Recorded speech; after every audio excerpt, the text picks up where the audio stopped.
di fronte a una commissione mista banca-università.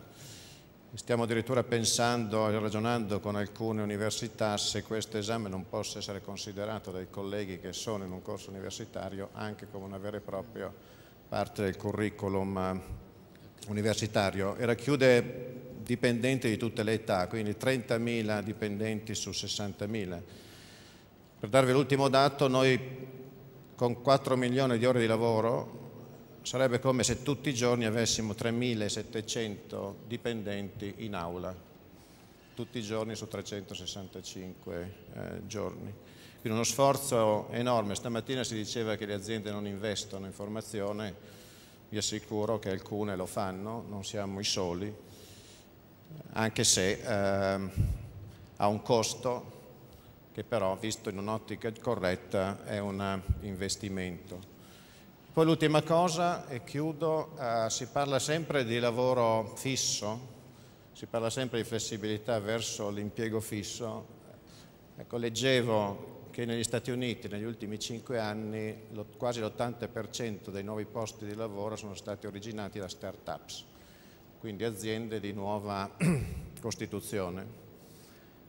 E in Italia non ne vediamo sicuramente tantissime, quindi mi chiedo come si possa agevolare in qualche modo l'avvio di start-up, come si possa indirizzare i giovani verso l'attività anche imprenditoriale, magari dandogli agevolazioni fiscali o di diverso tipo, identificando al caso segmenti core per l'Italia, penso alla moda, penso al design, penso alla meccanica avanzata, magari in questi settori fare in modo che queste aziende possano avere qualche vantaggio competitivo verso aziende già presenti, in modo che anche noi banche, per esempio, le possiamo finanziare senza avere il rischio altissimo oggi dell'azienda che interrompe l'attività dopo 1 anno o 2. Forse anche questo potrebbe contribuire a creare nuove aziende e nuovi posti di lavoro. Quindi non puntare solo sull'esistente, ma cercare di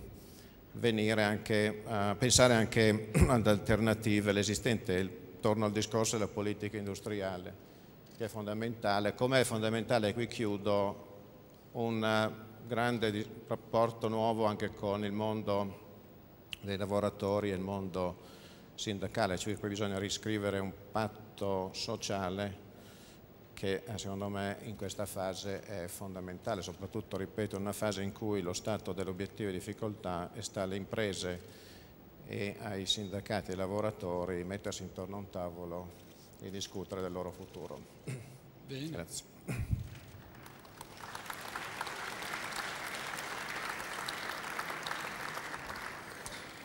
Sì, questa cosa degli start-up è un punto chiave, però si gira anche dall'altra parte e porta alla domanda: perché non cresce il venture capital in Italia? Lo sappiamo che poi il problema è largamente questo. Allora uno dice: negli Stati Uniti ci sono gli scoiattoli, in Italia no.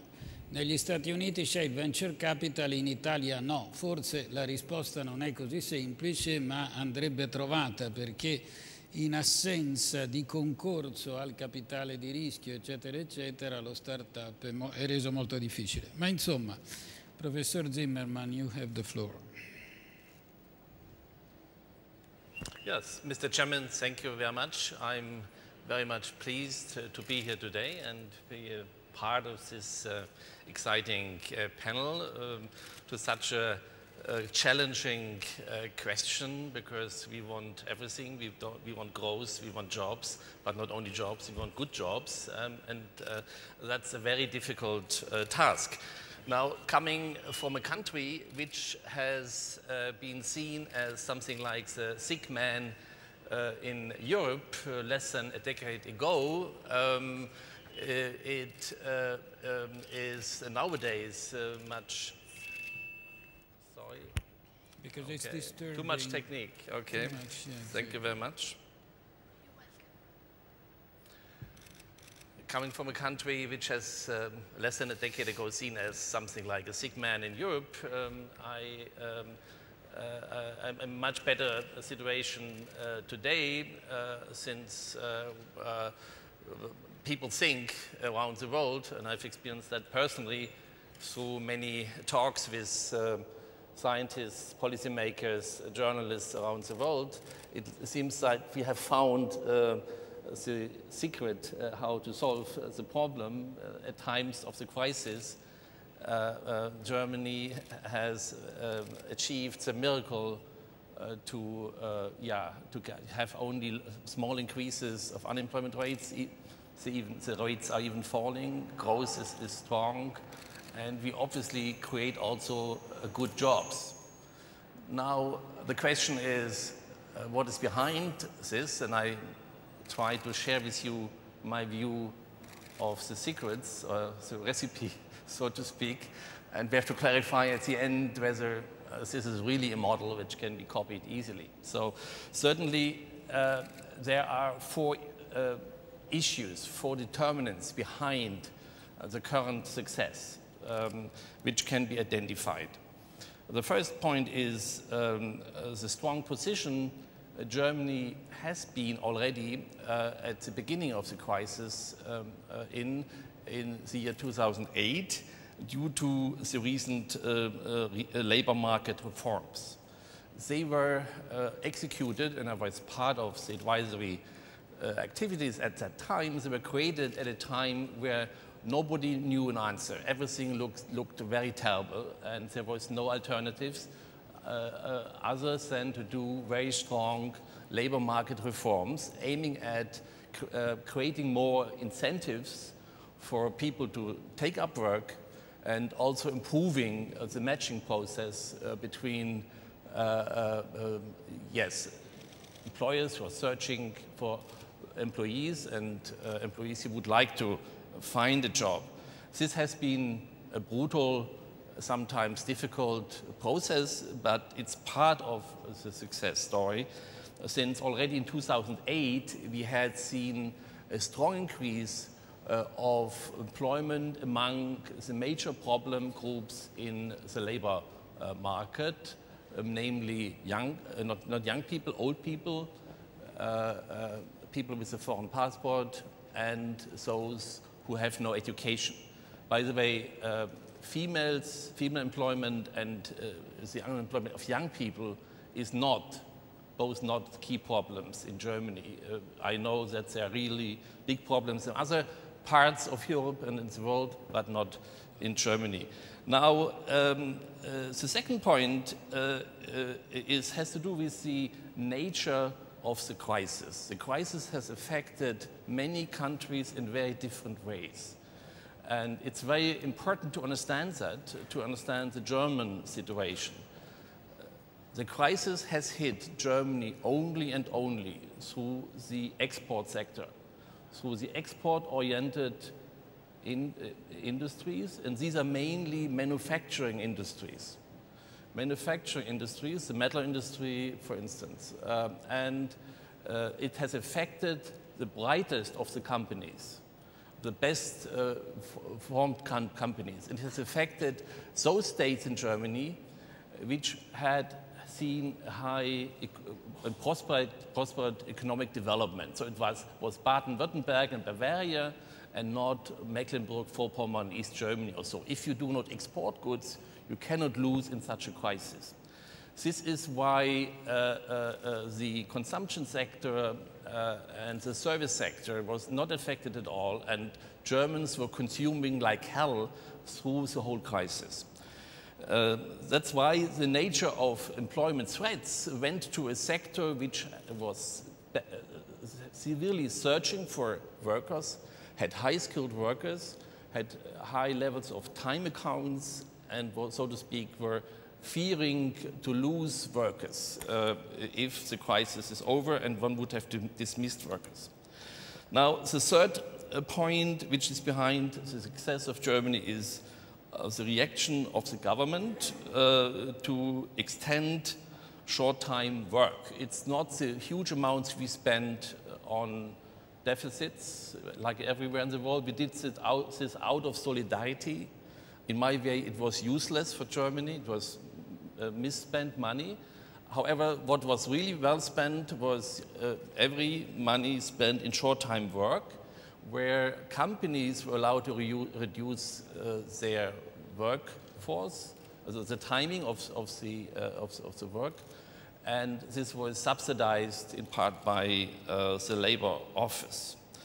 And the fourth point, the behavior of the social partners. And I think that's very important in the context of the debate Italy has at the moment about social partnership. The behavior of social partners has led to a much higher degree of inner labor market flexibility. So if you talk about labor market flexibility, Germany has nowadays a very high inner labor market flexibility, which is part of the success.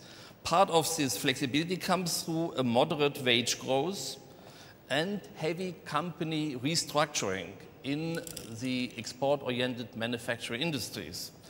There were working time accounts. Yes, if people worked, if there was not enough skilled labor, people worked overtime, and this overtime was held in agreement with the trade unions as work accounts. And these time accounts were then later used in the crisis to let people work less without loss of money.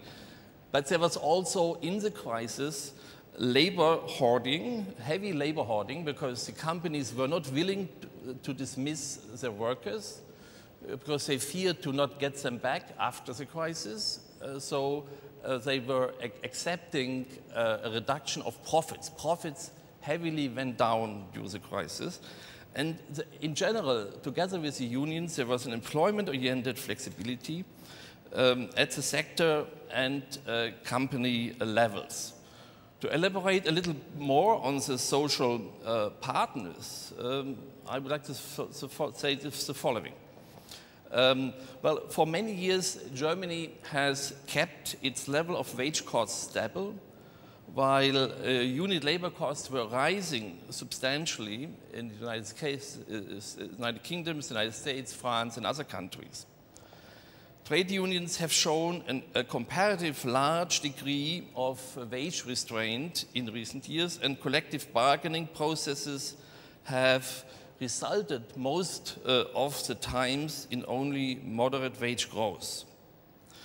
And as I said, this was accompanied by adjustment, restructuring, and reorganization processes within the firms. So these export-oriented companies were restructured. One has to understand that. Labor income has thus been lagging behind capital income for many years, and firms were relatively competitive by the end of 2008.